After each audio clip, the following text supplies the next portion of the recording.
दोस्तों जय श्री राम। मैं हिमांशु शर्मा आपके अपने ही YouTube channel astro with Sharma ji में आप सभी का हार्दिक हार्दिक अभिनंदन करता हूं।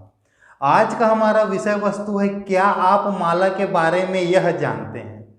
जी हाँ, आज मैं 6-7 कुछ बहुत ही बढ़िया बढ़िया बातें जो माला जाप से संबंधित है, जो मंत्र जाप से संबंधित है, वह चीज़ें आज मैं आपकी सेवा में रखने के लिए आया हूँ। चलिए फिर बिना लेट किए आज के हम विषय वस्तु को प्रारंभ करते हैं। सबसे पहली बात, जब भी घर के अंदर आप माला लेकर आए, कम से कम 3 माला सिर्फ और सिर्फ ओम का जाप करें। उसके बाद ही आपको जिस भी मंत्र का जाप करना है आप उसे प्रारंभ करें।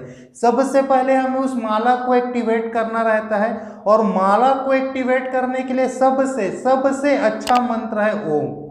सबसे छोटा भी है, 1 अक्षर का है।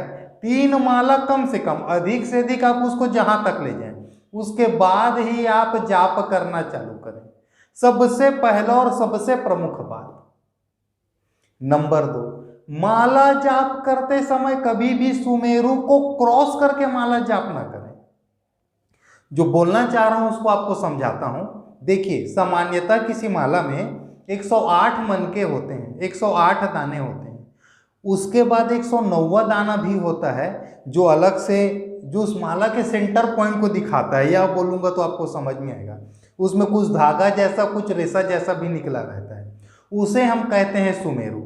जब भी माला जाप किया जाता है, बहुत गौर से समझिएगा जो बोलना का प्रयास कर रहा हूँ, बहुत ध्यान से सुनिएगा और समझिएगा।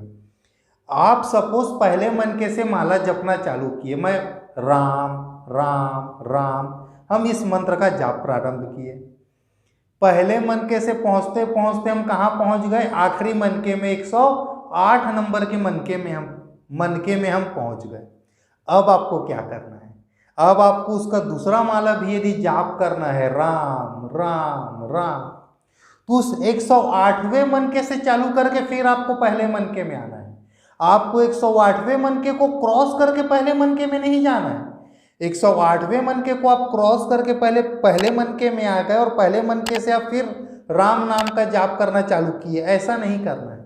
आप पहले मनके से चालू किए, पहले मनके से जाप करते करते आप आखिरी मनके में आ गए, आखिरी माला के दाने में आ गए। यहाँ पर 108वां दाना है। अब आपको जब दोबारा माला उसी मंत्र का जाप करना है, तो यहाँ से चालू होकर वो फिर इधर आएगा। बहुत ध्यान से समझिएगा जो चीज बोलने जा रहा हूं। तीसरा विषय वस्तु, माला जब भी आप अपने हाथ में रखें तो अनामिका और अंगूष्ठा, इन्हीं दोनों के बीच में आपको माला को फंसाना है। इन्हीं दोनों के बीच में माला आकर फंसनी चाहिए, अनामिका उंगली और अंगूष्ठा के बीच में। रिंग फिंगर और थंब, इन दोनों के ही बीच में हर हमेशा माला आएगा। और मध्यमा उंगली से आपको माला को अंदर की ओर खींचना है। मध्यमा उंगली से माला को अंदर की ओर खींचना है, ना कि बाहर की ओर करना है। मध्यमा उंगली मतलब मिडिल फिंगर, ठीक है। मिडिल फिंगर से माले के मनके को अंदर की ओर खींचना है। कुछ ऐसे लोग हैं जो बाहर की ओर खींचते हैं, और एकाक ऐसे कौम के भी लोग हैं, कुछ दूसरे धर्म के भी लोग हैं जो उसको बाहर की ओर करते हैं। ये इस प्रकार से मनके को बाहर की ओर करते हैं। आपको ऐसा नहीं करना है। मन का सिर्फ और सिर्फ अंदर आएगा। हमारे सनातन धर्म में, हमारे हिंदू धर्म में, खैर हमें दूसरे कौम से या दूसरे लोगों से कोई मतलब नहीं है, हम उस विषय पर किसी भी तरह की टिप्पणी करने के लिए यहाँ पर नहीं बैठे हैं। हम तो इसलिए बैठे हैं, हमारे गुरुजन, हमारे ब्राह्मण, हमारे पंडित, हमारा धर्म ग्रंथ, हमारे सिद्धांत हमको क्या सिखाते हैं। हम आज इस विषय वस्तु को लेकर यहाँ पर बैठे हुए हैं। माला इन दोनों के बीच में, अनामिका और अंगूष्ठा के बीच में ही रखना है, और मिडिल फिंगर से, मध्यमा उंगली से आपको अंदर की ओर खींचना है, न कि बाहर की ओर। इस एक चीज का बिल्कुल विशेष ध्यान रखिएगा। अब मैं आ जाता हूं चौथे बिंदु में। दोस्तों, चौथे बिंदु में आने के पूर्व एक बहुत ही छोटा सा आपसे निवेदन है, यदि आपको वीडियो अच्छी लग रही होगी तो वीडियो को लाइक अवश्य करें, और कमेंट बॉक्स में जय श्री राम, जी हाँ, कमेंट बॉक्स में जय श्री राम अवश्य लिखें। देखिए, आप कमेंट बॉक्स में जैसे ही कुछ अच्छी चीज़ें लिखती हैं, यूट्यूब इसे हमारे दूसरे सनातनी भाइयों को, हमारे दूसरे हिंदू भाइयों को, हमारे दूसरे कुछ जैनी भाई हैं, कुछ बौद्ध भाई हैं, कुछ सिख भाई हैं जो हमारे हिंदू देवी देवताओं के ऊपर भरोसा करते हैं, उनको प्रिस्क्राइब करता है। और कहीं ना कहीं पर वह जब सीख के उन चीज़ों को अपने डेली रूटीन के साथ रख कर फॉलो करेंगे तो उस पुण्य का एक हिस्सेदार आप जरूर होंगे। चलिए मैं अगले विषय वस्तु पर आता हूं। आप 108 मनकों की ही दाना से हर हमेशा 108 मनकों की ही माला से आप हर हमेशा जाप करें। किसी कारणवश यदि आपके पास 108 मनकों की माला नहीं है तो आप 54 मनकों की भी माला उपयोग में ला सकते हैं। वह भी नहीं हो तो तीसरे नंबर पे 27 मनकों के दानों के साथ 27 मनकों के माला के साथ भी आप मंत्र का जाप कर सकते हैं।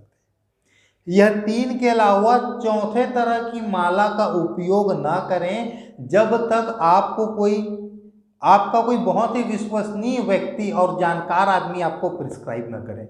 यदि आपके पास प्रमाण हो नहीं एक विशेष मंत्र है और इस विशेष मंत्र को पढ़ने के लिए धर्म ग्रंथ में इतने मनकों की ही चीज़ों को प्रिस्क्राइब किया गया है तो मैं आपको मना नहीं कर रहा हूँ, लेकिन प्रयास करें यह 3 के अलावा चौथे तरह की माला से आप कभी भी मंत्रों का जाप, किसी ईश्वर के नाम का जाप ना करें।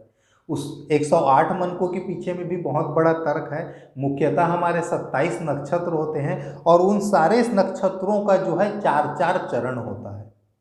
यदि मैं 360 डिग्री का जो एक हमारा अंतरिक्ष का एक जो सर्कल होता है उसे मैं 27 हिस्से में बांटूं तो हमारे एस्ट्रोलॉजी के टेक्निकल लैंग्वेज में हम उसे 13 अंश और 20 कला का कहते हैं। और जब उस नक्षत्र को भी हम 4 अलग अलग उसके पद में हम बांटते हैं तो 13 अंश 20 कला का एक एक करके वह 4 चरण बनते हैं। खैर ये थोड़ी सी टेक्निकल बात हो गई। आप अंश और नक्षत्र के चरण इन सब चीज़ों को हम छोड़ते हैं। प्राथमिकता के क्रम में हमें इस एक चीज को ध्यान देना है, हम जब भी माला जपे वह 108 मनके की हो। किसी भी कारण से यदि बीच में आपका माला टूट जाता है, कोई एक मनके में भी कीड़ा लग जाता है, बाहर निकल जाता है तो उस माला से जाप ना करें।